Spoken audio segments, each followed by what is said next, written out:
वही तारीख आपके भारत में दोहराई जाएगी। और क्या समझते हैं कि भारत के अंदर नहीं हो सकती? हो सकती है।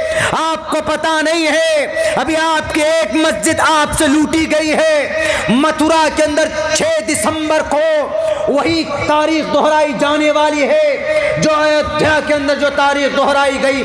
मथुरा में केस होने वाला है, मथुरा की ईदगाह में, मथुरा की मस्जिद में, कि ये भी ईदगाह और ये भी मस्जिद। यहाँ पर श्री कृष्ण जी नमूदार हुए, श्री कृष्ण जी पैदा हुए, इसीलिए यहाँ पर ये मथुरा की जो जामे मस्जिद है और मथुरा के अंदर जो ईदगाह है, जो मुस्लिम धार्मिक स्थल है, उन तमाम के ऊपर केसेस लादे जाएंगे।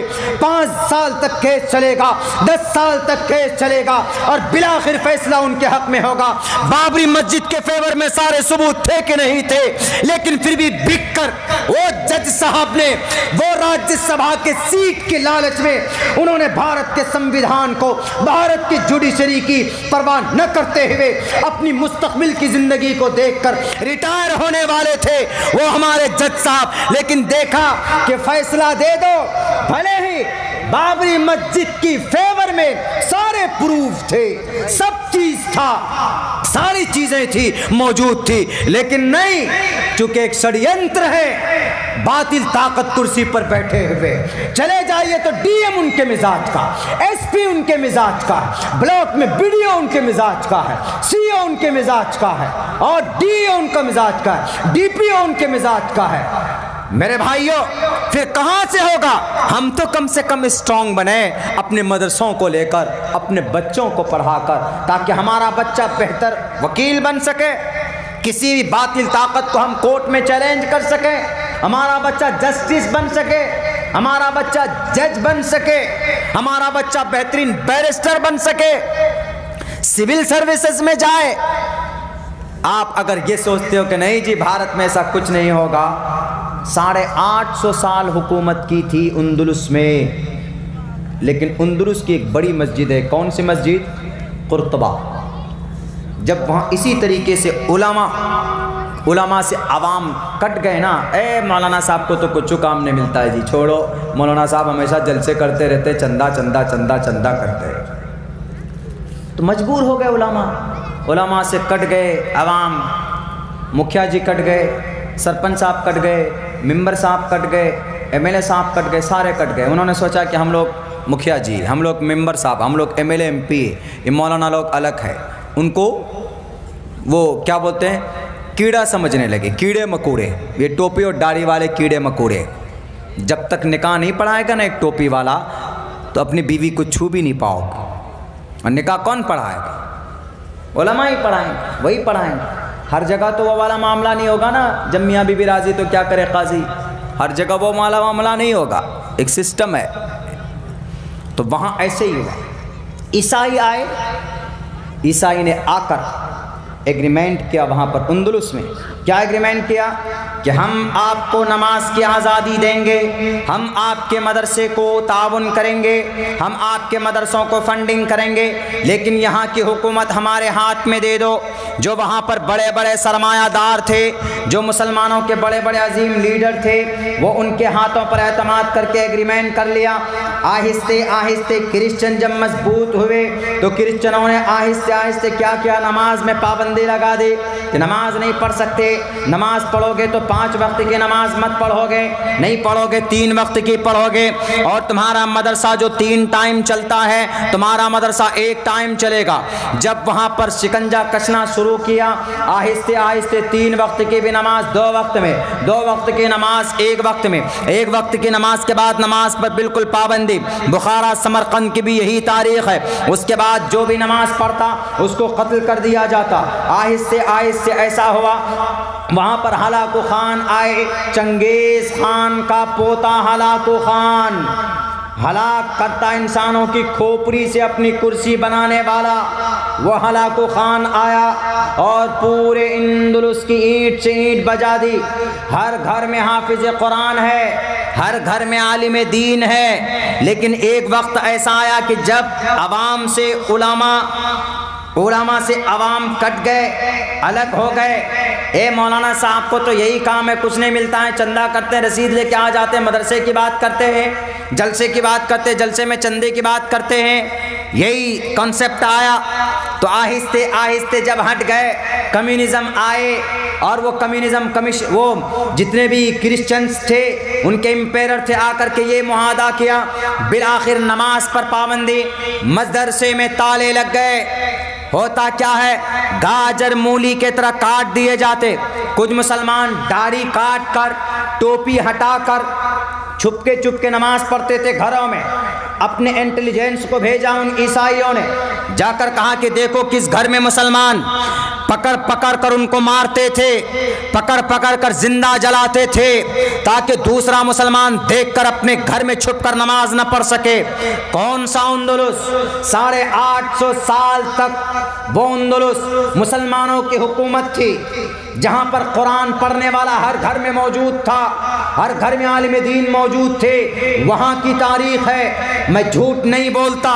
तारीख स्पेन, आज जिसका नाम स्पेन और यूक्रेन बोला जाता, उसी को बोल रहा हूं। उठाइए, इसकी हिस्ट्री आपको पता चल जाएगी, पूरी दुनिया की किताबों के अंदर मौजूद है। उसके बाद फिर क्या होता, एक मर्तबा ऐलान किया है दूसरे बादशाह ने आकर, ए स्पेन के मुसलमानों, अंदलुस के मुसलमानों, एक काम करो, आज से हम तुमको आज़ाद करते, तुम नमाज पढ़ो, तुम रोज़ा रखो, तुम ज़कात दो, हम तुमको मना नहीं करेंगे। आज से हमको तुम पर रहम आया। आहिस्ते आहिस्ते 1 महीना तक छूट दे दिया। तो जो मुसलमान छुप छुप कर नमाज पढ़ रहे थे, उनको कहा कि अच्छा तुम लोग जमा हो गए ना, अब यहाँ पर एक मस्जिद बनाएंगे तुम्हारे लिए, नमाज पढ़ना। मस्जिद भी बना दी, तो नमाज पढ़ने लगे। 6 महीने गुजर गए, जुड़ते जुड़ते जुड़ते जुड़ते मुसलमान तकरीबन 100 थे, तो 500 की तादाद में पहुंच गए। जब देखा कि ये तो बड़ा दयालु है बादशाह, लेकिन उनको मालूम नहीं था। एक रोज ऐसा किया कि मुसलमानों, तुम लोग हज करने जाओगे, एक काम करो, तुम लोगों को हज के लिए भी भेजते। हज का सीजन आया तो सवार किया जहाज में, पानी के जहाज में उन लोगों को सवार किया जाता, और पानी के रास्ते से मक्कतुल मुकर्रमा रवाना करने की कोशिश की जाती कि एक शर्त पर कि तुम लोगों को पानी के जहाज पर ही हम भेज सकते। उस बादशाह ने एक एक आदमी को चुन चुन कर घर से उस जहाज में सवार किया और कहा कि सब जाओ, हज करके आओ, उम्रा करके आओ, अल्लाह से दुआ करके आओ, अपने इस मुल्क को आबाद करें। वही अंदलुस जहां पर कुर्तबा मस्जिद, उस कुर्तबा मस्जिद को देखने के लिए करोड़ों इंसान जाते हैं। 1300 उसमें खंबे हैं, सिर्फ खंबा, ये पिलर 1300, बताइए कितनी बड़ी मस्जिद होगी। 1400 बल्ब लगे हैं उसमें, बल्ब, ये ट्यूबलाइट, चराग जलाए जाते उसको रोशन करने के लिए। वो कुर्तबा वही अंदलुस में बैंड कर दिया, आज तक बैंड है, अजान नहीं होती। गलती किनकी थी? अवाम की, उलमा से, उलमा की अवाम से कट जाने की वजह से। हम जो सपना देख रहे हैं ना भारत में, ऐसा कुछ नहीं होगा। 5 सेकंड के अंदर गाजर मूली की तरह काटा जा सकता है माइनॉरिटीज को, 5 मिनट के अंदर। हम जानते हैं अगर आपका मर्डर हो जाए तो आपका केस थाने के अंदर कमजोर कर दिया जाएगा। लड़ो, कब तक लड़ोगे? तुम्हारा केस कमजोर हो गया, धारा 307 की जगह 302 की जगह धारा लगा देगा आपके पीछे, कुछ छोटा मोटा 144 लगा देगा, 444 लगा देगा। क्या करोगे? जाओ, छोटा मोटा धारा है, 5-6 महीने में मारने वाला बाहर आ जाएगा। ऐसा है। मनुस्मृति लागू करने की पूरी तैयारी है। वो मनुस्मृति जिसमें अल्हम्दुलिल्लाह आज भी बहुत सारी बातें अच्छी कही गई। नमाज की बातें मनुस्मृति में कही गई, पर्दे की बातें मनुस्मृति में कही गई। मैं जो मंत्र पढ़ता हूँ, अधे पश्यस्त मो परी संतराम पादको हर माते कौशल पको, ए माओ निगाहें नीचे रखो, मनुस्मृति की है। धर्म की बात जो बोलते हैं कि धर्म की बात नहीं होनी चाहिए, धर्म की बात होनी चाहिए। धर्म की बात लिखी गई है मनुस्मृति के अंदर में। शरीरेण शमम नासम धर्म सर्वमन्यति गच्छति, शरीरे ने सममनासम, शरीर नाश हो जाएगा, खत्म हो जाएगा, लेकिन आदमी का अमल बाकी रहेगा इसी मनुस्मृति में। लेकिन इसी मनुस्मृति में और भी बहुत सारे कवानीन है कि अगर कहीं पर कोई मुस्लिम माँ मिले, अगर वो प्रेग्नेंट हो तो उसके बच्चे को निकाल कर उसको जिंदा भून दो गोलियों से, वो भी लिखा हुआ है। फिर पता क्या हुआ, कश्ती में डाले गए वो सारे लोग, और जब समंदर के बीच में वो कश्ती पहुंचती है तो उस कश्ती को डुबो दिया जाता है, सब के सब मार दिए जाते हैं। और आज स्पेन के अंदर अंदलुस की मस्जिद में अजान नहीं होती, बल्कि चर्च बना दिया गया है, कलीसा बना दिया गया है उसको। हमारे क्रिश्चियन और ईसाई लोग उसमें पूजा प्रार्थना करते हैं, बुतें लटकी हुई थी।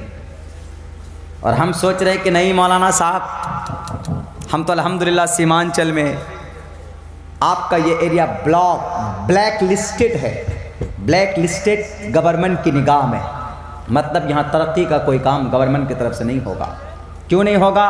Because of you, because of minorities, कि यहाँ पर मुस्लिम ज़्यादा है। हम अपना हक कैसे लेंगे? धारा 371 धारा नहीं जानते हैं हम। जो इलाका गरीब होता है उस इलाके को डेवलप करने के लिए धारा बनाया गया, हम जानते ही नहीं। हम अपने बच्चों को तालीम देंगे जब तब ना। जो इलाका गरीब है, यतीम है, मिस्कीन है, उस इलाके को तरक्की देने के लिए गवर्नमेंट के पास फंड होता है। धारा 371 के तहत सीमांचल के लिए 31,000 करोड़ रुपए का पैकेज बनता है, लेकिन लाएगा कौन? नेता लोग तो अपने कुर्सी बेच देते। अगर कोई उभरना चाहता, आगे आना चाहता तो उसको टिकट भी नहीं मिलता।